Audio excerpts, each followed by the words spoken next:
Okay, last class में हमने कुछ प्रॉपर्टीज देखी थी, लाइक मार्जिन, पैडिंग, इस तरह की कुछ प्रॉपर्टीज, बॉर्डर। ठीक है। तो आज की क्लास में हम सबसे पहले तो देख लेते हैं, एक आउटलाइन की प्रॉपर्टी होती है हमारे पास। ठीक है। ये आउटलाइन बिल्कुल बॉर्डर की तरह ही होती है, जैसे हमारा बॉर्डर हमें शो हो रहा होता है ना, आउटलाइन सेम वैसे ही होती है। ठीक है। इसमें माइनर सा डिफरेंस होता है। जो अगर मैं आपको बताऊं ना, तो सबसे पहले हमारा टेक्स्ट होता है, हमारा कोई भी कंटेंट होता है। कंटेंट के बाहर हम अपना बॉर्डर लगाते हैं। ठीक है। और उस बॉर्डर के बाहर हमारी आउटलाइन होती है। मैं एक मिनट आपको ना, ये चीज़ आई थिंक सो W3 स्कूल पे मैंने देखा था। मैं यहाँ पर सर्च कर लेता हूँ, आउटलाइन, W3 स्कूल। ठीक है। ये चीज़ यहाँ पे आपको ना ज़्यादा क्लियर समझ आ जाएगी। यहाँ पर इन्होंने एक बॉक्स से टाइप बनाया हुआ था। अगर वो मुझे मिल जाता है तो मैं आपसे शेयर करता हूँ यहाँ पर। हम्म,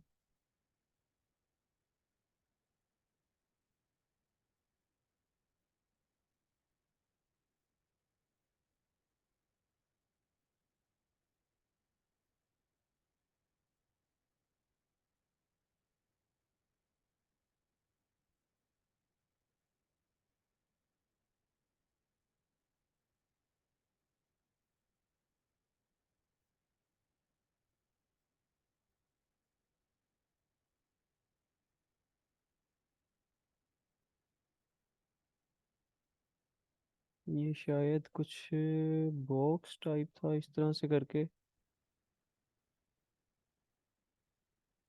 हम्म, हम्म, चलिए हम इसको ना खुद ड्रा कर लेते हैं पेंट के ऊपर।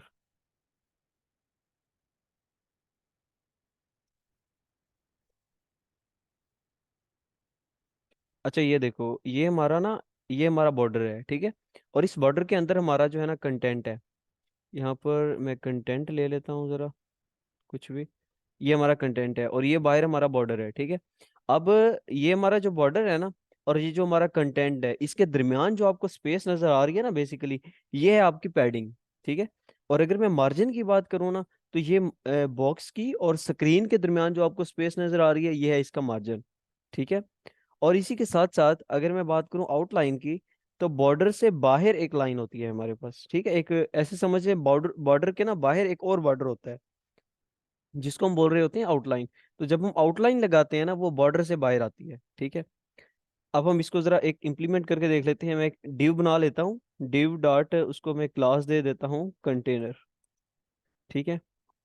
और इसके अंदर मैं एक लॉरम इप्सम का पैराग्राफ ले लेता हूँ।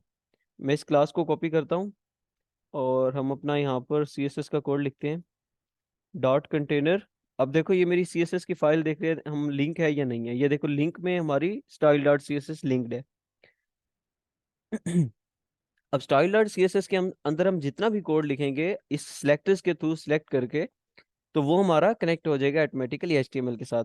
अब मैं यहाँ पर जो है ना, इसको सबसे पहले एक बॉर्डर दे देता हूँ, बॉर्डर 2px सॉलिड ब्लैक। ठीक है। तो हम इसको लाइव सर्वर से ओपन कर लेते हैं।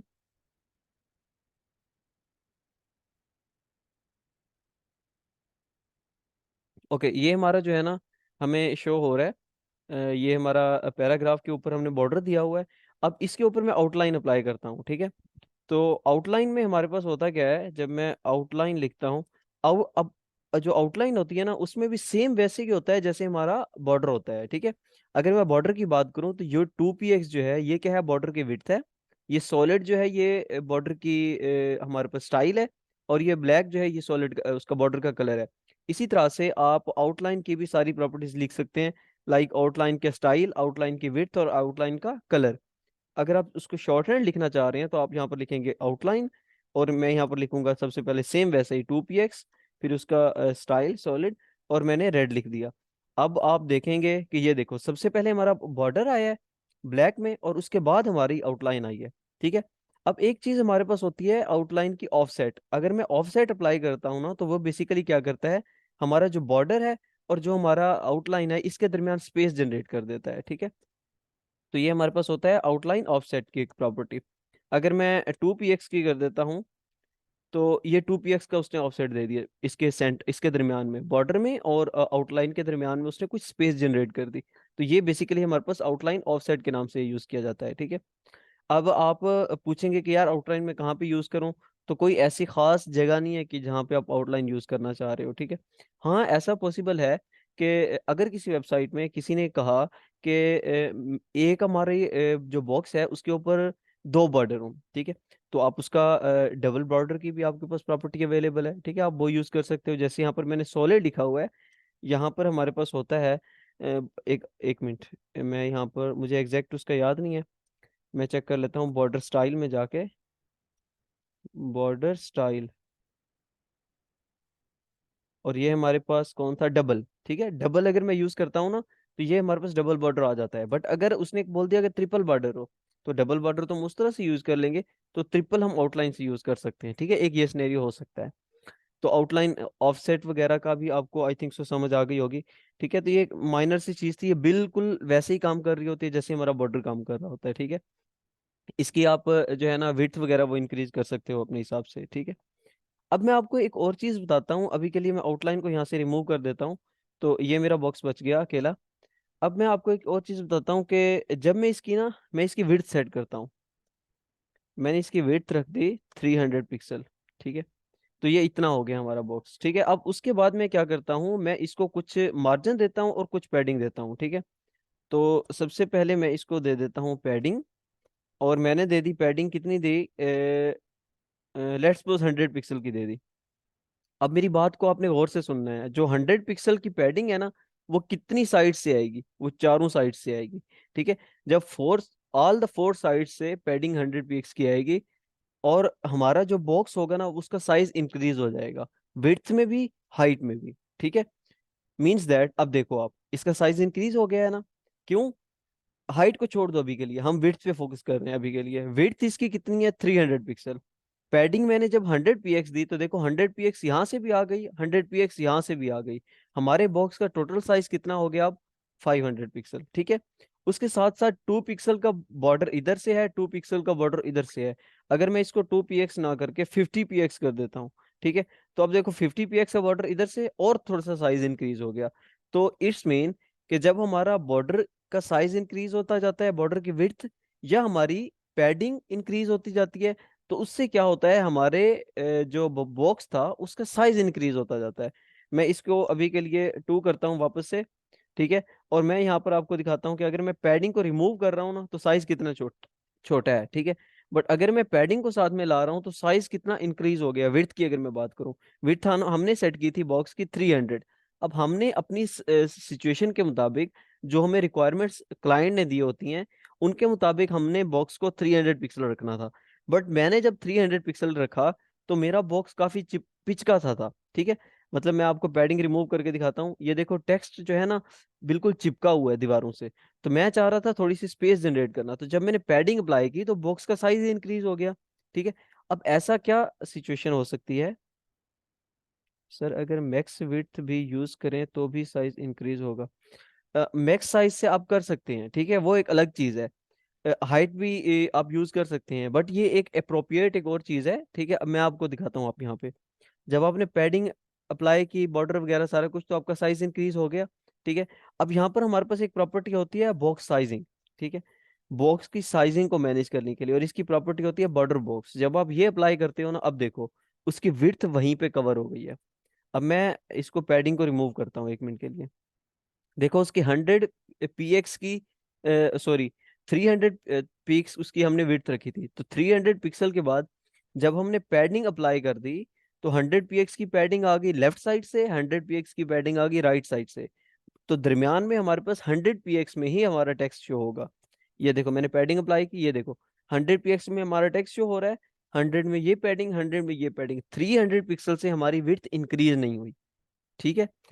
अगर मैं बात करूं minimum width, sorry maximum width की, कि मैक्सिमम विड्थ हमारी 300 पिक्सल होनी चाहिए, ठीक है। तो पॉसिबिलिटी है कि जब हम इमेज यूज करें या इस तरह का कोई भी कंटेंट यूज करें, तो वो फिर हमारा स्क्रोलर आ जाएगा, ठीक है, उस तरह की चीजें, ठीक है। तो उससे जो बेस्ट चीज वो यूज करने वाली है इस सिनेरियो में, इस सिचुएशन में, जो मैंने अभी तुम्हें सिचुएशन बताई है, तो उसके हिसाब से हम बॉक्स साइजिंग ही यूज करेंगे, ठीक है। वो एक अलग चीज है। वो जो आप बता रहे हो ना, उसकी बात, कौन सी बात कर रहे थे हम लोग अभी? अ, मैक्स। हाँ, मैक्स विड्थ की। तो वो एक अलग चीज है, ये बॉक्स साइजिंग और अलग चीज है, ठीक है। तो ये इसका सिनेरियो कुछ अलग है। तो ऐसी सिचुएशन होगी हमारे पास, तो हम बॉक्स साइजिंग का यूज करेंगे, ठीक है। अब जब भी आपके बॉक्स का साइज इस तरह से इंक्रीज हो रहा हो ना, पैडिंग की वजह से या बॉर्डर के विड्थ की वजह से या ऐसे कोई भी सिनेरियो की वजह से, तो आपने हमेशा बॉक्स साइजिंग का यूज करना है। इसकी एक और भी प्रॉपर्टी होती है, बॉर्डर बॉक्स होती है, और मैं एक मिनट इसको जरा रेज करके देख लेता हूँ, कंटेंट बॉक्स, ठीक है। कंटेंट बॉक्स जो होती है ना, वो बेसिकली डिफॉल्ट वैल्यू होती है, ठीक है। आप इसको इसके यूज करने से कोई भी डिफरेंस नहीं आएगा। जो हमारा विड्थ इंक्रीज हो रही थी ना, ये देखो हमारी विड्थ वैसे की वैसे इंक्रीज हो गई। मतलब ये 100 पिक्स की यहाँ से पैडिंग, 100 की यहाँ से, तो टोटल हमारी 500 पिक्सल बन गई अब। तो ये हमारी डिफॉल्ट वैल्यू है। और हम जो यूज करते हैं वो यूज करते हैं बॉर्डर बॉक्स। तो ये यूज करने से हमारी जो है ये चीज कवर हो जाती है, ये जो इशू आ रहा था, ठीक है। तो ये था हमारा अभी के लिए बॉक्स साइजिंग का टॉपिक, ठीक है। बॉक्स साइजिंग के बाद हम देख लेते हैं आपने अक्सर देखा होगा कि आपके जो बॉक्सेस होते हैं ना, मैं आपको पेंट में बताता हूँ। ये आपका सिंपल बॉक्स है। और ये जो बॉक्स है ना, इसकी जो साइड्स है ना, ये वाला बॉक्स, इसकी साइड्स थोड़ी सी ना टर्न है, कर्व कर्व है, ठीक है। टर्न हुई हुई है, ठीक है। तो ये हम किस तरह से अप्लाई कर सकते हैं? आपने अक्सर वेबसाइट्स में देखा होगा, कार्ड्स बने होते हैं, या फिर अगर आपने देखा हो तो आपके पास बटन्स होते हैं, ठीक है। वो इस तरह के, मैं आपको पेन से बना के दिखाता हूँ। ये ये लिख क्यों नहीं रहा? अच्छा, इसका कलर जो है ना वो वाइट हुआ हुआ है। ये देखें कुछ इस तरह से ना, सर्कुलर शेप में, इलिप्स टाइप में ना, हमारे बटन होते हैं गोल। तो वो भी बनाने के लिए हम क्या यूज करते हैं प्रॉपर्टी, वो हम अब देखेंगे, ठीक है। तो अब इस पैराग्राफ के बाद मैं अभी के लिए क्या करता हूँ, एक बटन ही हम क्रिएट कर लेते हैं, ठीक है। तो मैंने एक बटन क्रिएट किया, और बटन के अंदर मैंने यहाँ पर लिख दिया, लेट्स सपोज सबमिट नाउ, ठीक है। तो अब ये हमारे पास इस पैराग्राफ के बाद एक बटन बन के आ गया। अब मैं इन दोनों के दरमियान अगर स्पेस क्रिएट करना चाह रहा हूँ, तो वो मैं कैसे करूंगा? मुझे कौन बताएगा? एक मिनट में खुद पूछता हूँ। हमारे साथ हैं एमन। एमन बताएं जरा।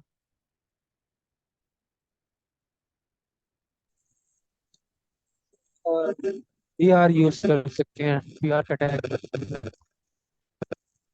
ये कौन बोल रहे हैं? मोहम्मद अहमद। मैंने बोला भी है कि मैं जिनसे पूछूं सिर्फ वही बताएं। एमन अगर क्लास में अवेलेबल है तो काइंडली आप बता सकते हैं कि हम अगर इस बॉक्स और बटन के दरमियान स्पेस जनरेट करना चाह रहे हैं तो हम किस तरह से करेंगे?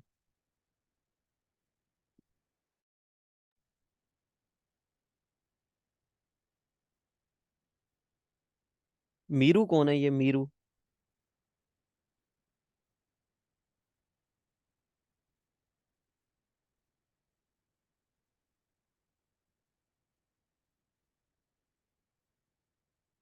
मीरू क्लास में अवेलेबल है? ये कौन है मीरू? अपने नेम से क्लास ज्वाइन किया करें ना।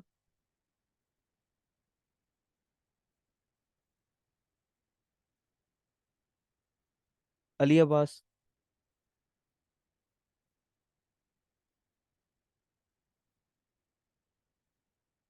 ये देखिए क्लास में कोई अवेलेबल ही नहीं है। क्या फायदा फिर क्लास लेने का? कोई फोर्थ स्टूडेंट का मैं नाम ले रहा हूँ और किसी ने भी रिस्पॉन्स नहीं किया।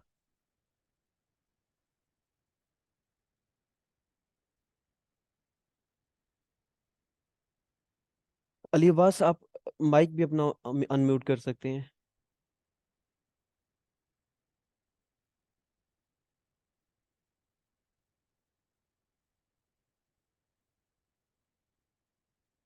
अब जरा बी आर टैग से बाहर आ जाओ आप लोग, ठीक है। हमने मार्जिन पैडिंग पढ़ ली है, तो आप मार्जिन पैडिंग का यूज करेंगे, बी आर टैग का नहीं। जब हम सी एस एस कर रहे हैं तो हम एच टी एम एल की हेल्प से ये चीज़ें नहीं परफॉर्म करेंगे। अब हम मार्जिन का यूज करेंगे, ठीक है। अब हमारे पास दो चीज़ें हैं, या तो हम इस बटन को मार्जिन टॉप लगा दें, तो ये बटन टॉप से थोड़ी सी स्पेस छोड़ देगा, या फिर हम ऊपर वाले बॉक्स को मार्जिन बॉटम लगा दें तो ये नीचे थोड़ी सी स्पेस छोड़ देगा। ठीक है। तो अभी के लिए मैं दोनों तरीके आपको अप्लाई करके दिखा देता हूँ। तो ये हमारा जो बटन है, हम बटन के टैग के ऊपर या फिर हम इसको एक क्लास दे देते हैं बीटीएन नाम करके, बीटीएन। ठीक है। तो मैं इसको कॉपी करता हूँ। जो चीजें हम पढ़ेंगे ना उसके रिलेटेड मुझे रिस्पॉन्स करना है, कि हमने ये चीजें पढ़नी है। मुझे ये कोई ये ना आके कहे जो टॉपिक्स अभी तक हमने पढ़े ही नहीं है ना, उनके रिलेटेड मुझे आके आंसर कर रहे हैं कि सर इसका आंसर ये होगा। यार अगर आपको चीजें आती हैं तो ठीक है, अच्छी बात है, बहुत अच्छी बात है अगर आपको कोई टॉपिक पहले से आते हैं। बट जो चीजें मैंने अभी तक पढ़ाई हैं मुझे उस हिसाब से आपने रिस्पॉन्स करना है। और आज का जो प्रोजेक्ट होगा वो भी किसी ने अ, और वो जो सबसे पहले प्रोजेक्ट मुझे सबमिट करवाएगा आज का टास्क, और उसका ठीक भी होना चाहिए, तो मैं उसको प्राइज भी दूंगा। ठीक है, आज एक प्राइज है। ठीक है, एक छोटा सा प्राइज है, कोई इतना बड़ा नहीं है, बट प्राइज प्राइज ही होता है। ठीक है। और उसमें कोई भी आपने ऐसी चीज का यूज नहीं करना जो चीज हमने अभी तक पढ़ी नहीं हुई। ठीक है, जो चीजें हमने हमने अब तक पढ़ी हुई हैं जस्ट आप उन्हीं का यूज कर सकते हैं। ठीक है। अब जो बटन है मैं इसको यूज करता हूँ मार्जिन टॉप। तो मैंने यहाँ पर 20 px लगा ली, लेट्स सपोज। तो ये देखो 20 px ये टॉप से इसने जगह छोड़ दी बटन ने। या फिर मैं ऐसा कर सकता हूँ, या फिर मैं ऐसा कर सकता हूँ, ये जो हमारा कंटेनर है इसको मैं अप्लाई कर देता हूँ मार्जिन बॉटम। ठीक है, 20 px का। ठीक है, तो इसने भी अब देखो 20 px की स्पेस छोड़ दी। ठीक है, तो अब ये हमारा बटन बन गया। अब हमारा जो मेन पॉइंट था वो ये था कि हमने इस बॉक्स बटन को सर्कुलर बनाना है थोड़ा सा। ठीक है। तो हम इसको सर्कुलर किस तरह से बना सकते हैं? अब हमारे पास एक प्रॉपर्टी होती है सर्कुलर बनाने के लिए, बॉर्डर रेडियस। ठीक है। तो हम बॉर्डर रेडियस करके एक प्रॉपर्टी है। अब इस बॉर्डर रेडियस को हम पिक्सल में भी यूज कर सकते हैं, परसेंटेज में भी यूज कर सकते हैं। अगर मैं इसको 10 px लिख देता हूँ तो ये 10 px का बॉर्डर रेडियस अप्लाई कर दिया इसने बटन के ऊपर। ठीक है। मैं जरा इस बॉक्स को अभी के लिए रिमूव कर देता हूँ, क्योंकि ये हमें बार बार जो है ना स्क्रॉल करना पड़ रहा है। ये देखो, अब बटन हमारा आपको नजर आ रहा होगा कि ये सर्कुलर हो चुका है। 10 px इसने इसको टर्न कर दिया। मैं इसको अगर बढ़ा देता हूँ थोड़ा सा, 20 px कर देता हूँ, तो भी इसमें कोई फर्क नहीं पड़ रहा, क्योंकि इसका टेक्स्ट ही इतना है। ठीक है। अब मैं एक और चीज आपको करके दिखाता हूँ। मैंने यहाँ पर एक ये जो हमने डिव क्रिएट किया हुआ था ना, मैं इसको दोबारा से अनकमेंट करता हूँ। और इस डिव की मैंने 300 पिक्सल विड्थ रखी रखी हुई थी, और हाइट भी मैं इसकी रख देता हूँ 300 पिक्सल। ठीक है। अच्छा, और मैं इसका कर देता हूँ पैडिंग जस्ट 10 px कर देता हूँ। अच्छा, अब ये हमारा टेक्स्ट यहाँ पर आ गया। इसके बाद मैं इसको क्या कर देता हूँ, पैडिंग 10 px। ठीक है। अब मैं बेसिकली ना टेक्स्ट को अगर मैं रिमूव भी कर दूं, मैं टेक्स्ट को अभी के लिए इसमें से रिमूव कर देता हूँ, क्योंकि आपको फिर थोड़ा सा ना इशू आएगा समझने में। ये मेरा टेक्स्ट रिमूव हो गया। मैं इसको पैडिंग इसकी रिमूव करता हूँ, और मैं इसके हाइट कर देता हूँ जस्ट 100 px, और विड्थ भी इसकी कर देता हूँ 100 px। ये मैं आपको बेसिकली बता रहा हूँ कि आपने किसी भी चीज़ को बिल्कुल सर्कल में किस तरह से लेके आना है, गोल। ठीक है। तो उसके लिए आपने क्या करना है, उसके लिए आपकी विड्थ और हाइट सेम होनी चाहिए। अगर आपकी विड्थ 200 पिक्सल है तो आपकी हाइट भी 200 पिक्सल होनी चाहिए। ठीक है। अब आपने जो बॉर्डर रेडियस अप्लाई करना है वो आपने लिखना है 50%, कि हाफ इसको घुमा दो। तो ये देखो ये बिल्कुल सर्कल बन चुका है। ठीक है। आपको एक दोबारा दोबारा से मैं रिपीट कर देता हूँ कि अगर आपने सर्कुलर बनाना है तो आपकी विड्थ और हाइट सेम होनी चाहिए, और आपको बॉर्डर रेडियस 50% होना चाहिए। अगर मैं इसको 200 पिक्सल कर देता हूँ, और इसको भी मैं 200 पिक्सल कर देता हूँ, और बॉर्डर रेडियस मेरा 50% है, तो भी मेरा ये सर्कुलर होगा, बिल्कुल सर्कुलर। ठीक है। तो आप इस तरह से इसको सर्कुलर बना सकते हैं। बॉर्डर रेडियस ये चीज है जो कर्व कर देता है। ठीक है। अब हमारे पास जो बॉर्डर रेडियस है ना, अब ऐसा भी तो हो सकता है, मैं यहाँ पर आपको अप्लाई करके दिखाता हूँ। 50% को मैं यहाँ पर रिमूव कर देता हूँ। अब ये सिनेरियो हो सकता है कि इस तरफ से आपने लेफ्ट साइड से आपने इसको टर्न करना है, राइट साइड से भी करना है, और इस टॉप और बॉटम में इस ये जो दो वाले साइड्स है ना, इसको आप टर्न नहीं करना चाह रहे, इन दोनों को आप टर्न करना चाह रहे हैं। ठीक है। तो ऐसी सिचुएशन भी आप कर सकते हैं। मैंने सेम बताया था, कोई भी मुझे आंसर कर सकता है। पैडिंग या मार्जिन के लिए मैंने रूल बताया था कि अगर आपने चारों साइड से डिफरेंट पैडिंग या डिफरेंट मार्जिन देना है तो आप कहाँ से स्टार्ट करते हैं और किस रोटेशन में आप जाते हैं। मुझे कोई आंसर करे अपना माइक अनम्यूट करके। सर मैं आई। Clockwise. Top, right, exactly, bottom, left. Exactly clockwise में सेम काम यही करना है हमने यहाँ पर। ठीक है, ये हमारी होगी सबसे पहली स्टार्टिंग पॉइंट, ये होगा हमारा सेकंड पॉइंट, ये थर्ड वन और ये फोर्थ वन। तो ये हम इस तरह से क्लॉकवाइज मूव करेंगे और यहाँ से हम अपना स्टार्ट लेंगे। ठीक है, तो अब यहाँ पर आ रहे हैं हम, और बॉर्डर रेडियस की मैं प्रॉपर्टी अप्लाई करता हूँ। अब मेरी चार साइड्स हैं, तो मैं चार डिफरेंट वैल्यूज लिखूंगा। ठीक है, अब मैं यहाँ पर बॉर्डर रेडियस में लिखता हूँ। सबसे पहले मैं अगर ये जो हमारा टॉप टॉप लेफ्ट कॉर्नर है, ठीक है, टॉप लेफ्ट कॉर्नर में अगर मैं बॉर्डर रेडियस देना चाह रहा हूँ 10 px का, तो मैंने यहाँ पर 10 px लिखा। बाकी मैं किसी साइड से नहीं देना चाह रहा, तो 0 px 0 px 0 px। तो देखो यहाँ से इस साइड से ये टर्न हो गया, बाकी कोई साइड हमारी टर्न नहीं हुई। उसके बाद अगर मैं इसको भी 10 px कर देता हूँ, तो ये हमारी ये वाली साइड भी टर्न हो गई है। ठीक है, तो इस तरह से आप अपने हिसाब से मैनेज कर सकते हैं हर चीज को। हाँ, अगर आपकी एक ही साइड अगर आपने टर्न करनी है, तो आपको ये पूरा भी लिखने की जरूरत नहीं है। ये हमारे पास प्रॉपर्टी होती है, लेट्स सपोज हमें लेफ्ट लेफ्ट टॉप कॉर्नर में करना है ना, तो ये हमारे पास I think so left top, ये टॉप लेफ्ट होता है, let me check, top left, हाँ बॉर्डर टॉप लेफ्ट रेडियस। ठीक है, ये हमारे पास प्रॉपर्टी होती है बॉर्डर, वो हमारे पास था बॉर्डर रेडियस।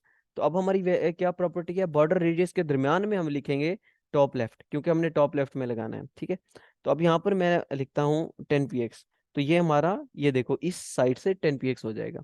अगर आपने किसी एक साइड पे अप्लाई करना है, तो आप इस तरह से भी अप्लाई कर सकते हैं, या फिर सबसे जो इजी वे है वो यही है कि आप यहाँ पर लिखें बॉर्डर रेडियस, बॉर्डर रेडियस, और आपने यहाँ पर क्या करना है, बॉर्डर रेडियस में हर किसी के लिए वैल्यू, और क्लॉकवाइज रोटेशन में आपने जाना है 10 px 0 px 0 px 0 px। ठीक है, तो ये एक साइड से आपको रोटेट करके दे देगा। तो इस तरह से आपने बॉर्डर रेडियस की प्रॉपर्टी अप्लाई करनी है। किसी को कोई इस रिलेटेड क्वेश्चन है तो आप पूछ सकते हैं, बॉर्डर रेडियस के रिलेटेड।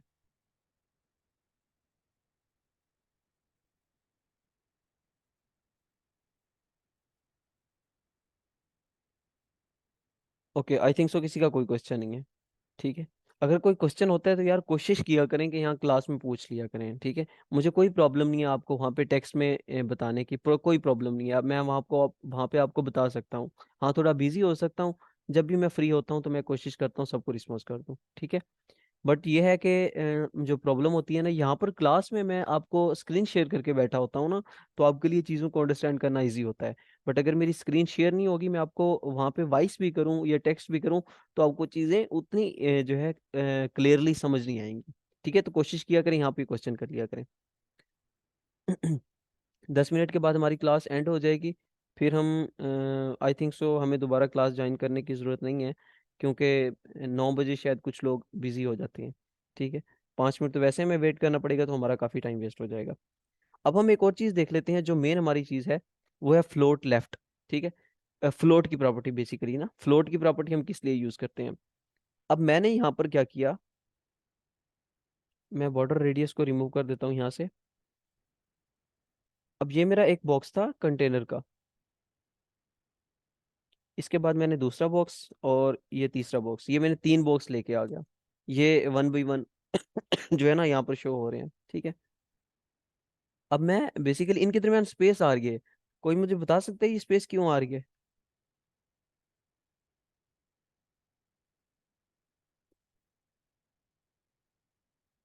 आपने तो रिस्पॉन्स, पैराग्राफ टैग का। नहीं, आपने तो रिस्पॉन्स किसी ने करना नहीं है, चलें शुक्र है किसी ने रिस्पॉन्स तो किया। मार्जिन पैडिंग मैंने यूज़ किया हुआ है, अगर आपको याद हो तो कंटेनर में मैंने बॉटम मार्जिन बॉटम मैंने यूज़ किया हुआ है 20 px का।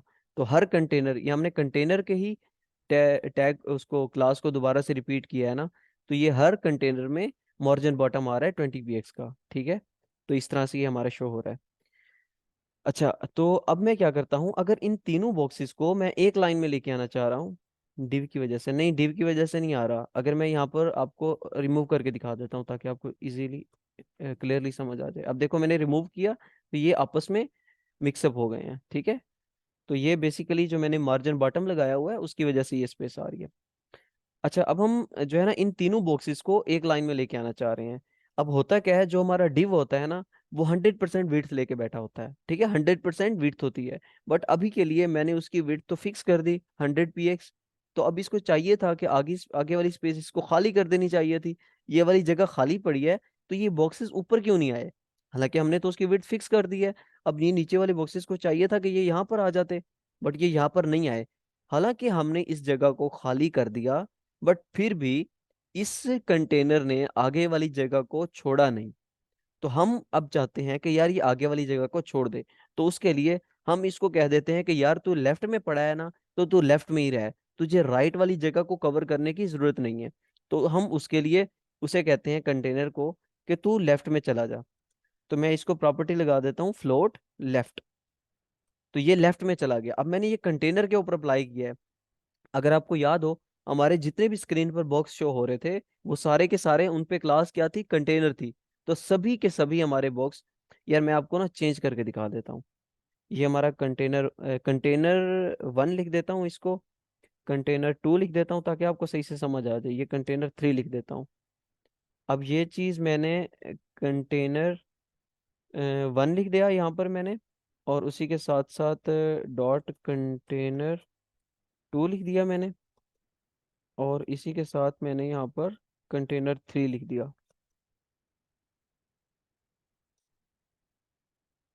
ठीक है। अब यहाँ पर मैं ये चीज़ कॉपी करता हूँ और यही यहाँ पर पेस्ट कर देता हूँ, और यही चीज़ मैं यहाँ पर पेस्ट कर देता हूँ। फ्लोट लेफ्ट अभी के लिए मैं यहाँ से रिमूव कर देता हूँ। अब देखो, अब मैंने पहला जो कंटेनर था ना, पहला कंटेनर 1, उसको फ्लोट लेफ्ट कर दिया। जब मैंने उसको फ्लोट लेफ्ट किया, तो उसने आगे की जगह खाली छोड़ दी। ठीक है। तो जो दूसरा हमारा बॉक्स था वो कहाँ पे पहुंच जाएगा? ऊपर वाली खाली वाली जगह पे। अ, ठीक है। ये खाली वाली जगह पे पहुंच गया है, ऊपर वाली उसमें चला गया है। बट ये आई थिंक सो, मैं इनके कलर जरा चेंज करता हूँ, रेड, और इसके कर देता हूँ ग्रीन, ताकि हमें नजर आए। ये ग्रीन नजर आ रहा है, रेड वाला मुझे ऐसे लग रहा है इस ब्लैक वाले के ऊपर पिचक गया है। ठीक है, जिसकी वजह से हमें शो नहीं हो रहा। मैं जरा सेकंड वाले को फ्लोट लेफ्ट करके देखता हूँ। ठीक है। ठीक है, समझ आ गई मुझे। अब ये हमारा जो सेकंड वाला था ना, जो रेड वाला था, वो इस ब्लैक के पीछे चला गया। जब मैंने उसको फ्लोट लेफ्ट किया, ये इसके पीछे चला गया। ठीक है। इसका क्या सोल्यूशन है ये भी हम देखेंगे। ठीक है। अब मैंने इसको क्या किया, जब उसको फ्लोट लेफ्ट किया, तो मैं चाह रहा था कि यार ये इसी के साथ आ जाए। तो उसके लिए मुझे इसको भी फ्लोट लेफ्ट करने पड़ेगा कि तू भी लेफ्ट में आ जा। तो अब ये इसी के साथ लेफ्ट में आ गया। जब ये लेफ्ट में आया, तो इसने भी आगे की जगह खाली छोड़ दिया। ठीक है। जब इसने आगे वाली जगह को खाली छोड़ दिया, तो जो हमारा ग्रीन वाला था वो भी ऊपर पहुंच गया। जब वो ऊपर आया, वो इस रेड वाले के पीछे छुप गया। तो अब हम इसको भी कहते हैं कि यार तू भी फ्लोट लेफ्ट हो जा। ठीक है, फ्लोट लेफ्ट हो जा। तो ये भी अब फ्लोट लेफ्ट होके इसके साथ आ गया। ठीक है। अब आगे वाली जगह फिर से खाली छूट गई। तो जब आगे वाली जगह खाली छूटी, तो ये सबमिट वाला बटन भी ऊपर आ गया। ठीक है। अब अगर मैं ये चाहता हूं कि जो हमारा थर्ड बॉक्स है ना, वो इस तरफ दीवार के साथ चिपका हो, ये दो इस तरफ हो और ये इस तरफ हो, तो मैं ग्रीन वाले को कह देता हूँ कि यार तू लेफ्ट में मत जा, तू राइट में चला जा। तो अब ये राइट में चला गया, तो जो खाली जगह थी, बॉक्स ऊपर पहुंच गया। अब हालांकि बॉक्स तो ग्रीन के बाद था ना, तो ये ऊपर क्यों पहुंच गया? इसको यहाँ पर खाली जगह मिली, ये दोनों लेफ्ट में चिपके हुए थे, ये राइट में चिपका हुआ था। इसको जहाँ पे खाली जगह मिली, तो बटन ऊपर चला गया। सर फिर बटन बॉक्सेस के पीछे क्यों नहीं गया, सामने क्यों आया? बिकॉज इन बॉक्सेस की जो थी ना विड्थ और हाइट, वो बिल्कुल एग्जैक्ट सेम थी। ठीक है। तो इनके ऊपर जब प्रॉपर्टी अप्लाई हुई, वो सेम हुई। एक मिनट मैं जरा इसका देख लूं। ठीक है। हाँ बिल्कुल, इन बॉक्सेस की बिल्कुल वो सेम थी विड्थ और हाइट, तो इस वजह से ये एक दूसरे के पीछे छुप गए। वो सेम चीजें थी, बट ये बटन एक डिफरेंट चीज है। ठीक है। इनको आगे जब हम प्रोजेक्ट्स में जाएंगे ना, प्रोजेक्ट्स में फर्दर हम देखेंगे ना, तो आपको ये चीजें बिल्कुल क्लियरली समझ आ जाएंगी। ठीक है। आई थिंक सो हमारी कुछ 3.5 मिनट्स की जो है ना मीटिंग रिमेनिंग है, तो यहाँ पर हम अपना टास्क जो है वो अंडरस्टैंड नहीं कर पाएंगे। तो मैं ऐसा करूंगा कि टास्क की वीडियो रिकॉर्ड करके आपको ग्रुप में शेयर कर दूंगा। ठीक है। तो आपने जब भी टास्क की वीडियो आएगी, आपने उसको अंडरस्टैंड करना है, और अंडरस्टैंड करने के बाद आपने लाजमी कोशिश करनी है कि टास्क को जल्दी से जल्दी सबमिट करवाओ। अब इस तरह से आपका जो बॉक्सेस हैं वो एक लाइन में आ जाते हैं फ्लोट का यूज करते हुए। फिर इशू क्या आता है, ये दरमियान में इसको जगह मिली तो ये बटन यहाँ पे चिपक गया। और अगर मैं यहाँ पर एक तीसरा बॉक्स, चौथा बॉक्स बनाता हूँ और उसमें कुछ कंटेंट रखता हूँ, तो जब यहाँ पर इसको खाली जगह मिलेगी ना, तो ये बॉक्स का कंटेंट इन बॉक्सेस के पीछे चला जाता है। ये इशू आ रहा होता है हमारे पास। फिर हम एक क्लियर नाम की प्रॉपर्टी यूज करते हैं, वो हम अपनी नेक्स्ट क्लास में देखेंगे, क्योंकि अभी टाइम बहुत कम रह गया है, तो आपको कंसेप्ट समझ नहीं आएगा। बट अभी के लिए फ्लोट, दैट्स इनफ। ठीक है, फ्लोट तक आपको समझ आ गई, ये काफी है। ठीक है, फ्लोट का यूज करते हुए आपने वो आज का टास्क करना है। मेरी तरफ अजान आ रही है, तो हम क्लास को यहीं पे एंड कर रहे हैं। मैं आपको टास्क की वीडियो रिकॉर्ड करके शेयर कर दूंगा। ठीक है, thank you so much, Allah Hafiz.